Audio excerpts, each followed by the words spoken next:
প্রথমেই সকলকে জানাই ছট পুজোর অনেক অনেক শুভেচ্ছা আর ভালোবাসা। সকাল থেকেই আকাশের অবস্থা এরকম, আর তার সাথে চলছে বৃষ্টি। এই দিকে আমার প্রতিবেশীর কাছ থেকে আমি কিন্তু পেয়ে গেছি ছট পুজোর প্রসাদ, কিন্তু আমার আবার এইটুকু ঠেকুয়াকে একদম পোষায়নি। তাই ভাবলাম ঠেকুয়া যদি বানানো যায় তো কেমন হবে। খানিকটা মনে ভয় কাজও করছিল যে পারবো তো।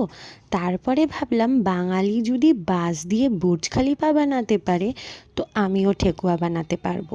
শুধু যিনি আমাদের সাহায্য করেন তাকে বললাম একটুখানি নারকেলটা ফাটিয়ে দিতে, কারণ ওই কাজটি আমি পারি না।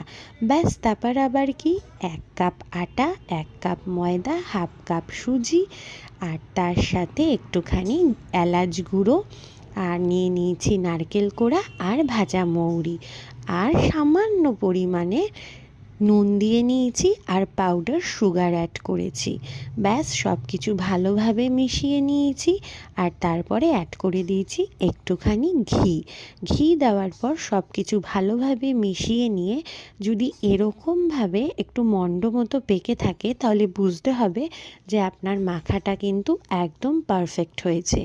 এরপরের কাজটা কিন্তু বেশ কঠিন, মানে একদম অল্প অল্প জল দিয়ে এটাকে মাখতে হবে, বেশি নরম করা যাবে না কিন্তু। এবার মেখে 15 মিনিটের জন্য আমি রেস্টে রেখে দিয়েছি। আর এই কাজে কিন্তু আমাকে হেল্প করেছে আমার কন্যাও, আর সাথে আমার শাশুড়ি মা। ব্যাস, এবার পালা হচ্ছে শেপ দেওয়ার। যেহেতু ফার্স্ট টাইম করেছি, ভুল ত্রুটি কিন্তু মার্জনীয়। আমি একটা চামচ দিয়ে শেপটা দেওয়ার চেষ্টা করেছি। এবার কিন্তু আপনারাই বিবেচনা করবেন যে এটা দেখতে কেমন হয়েছে। আমার কাছে তো মন্দ লাগেনি। ব্যাস, আমার ঠেকুয়া গড়া একদম কমপ্লিট। এবার একটু সাদা তেল গরম করে নিয়েছি, আর হ্যাঁ, সাথে একটু ঘিও অ্যাড করে নিয়েছি। তেল গরম হলে ঠেকুয়াগুলো একদম লাল লাল করে ভেজে নিয়েছি। তারপরে ঠান্ডা হওয়ার পর কিন্তু খেয়ে দেখলাম একদম সেই টেস্ট। ওই যে বলেছিলাম, শুধু পরিমাণ আর পরিমাপের খেলা। পারফেক্ট ঠেকুয়া কিন্তু আমার একদম ডান হয়ে গেছে।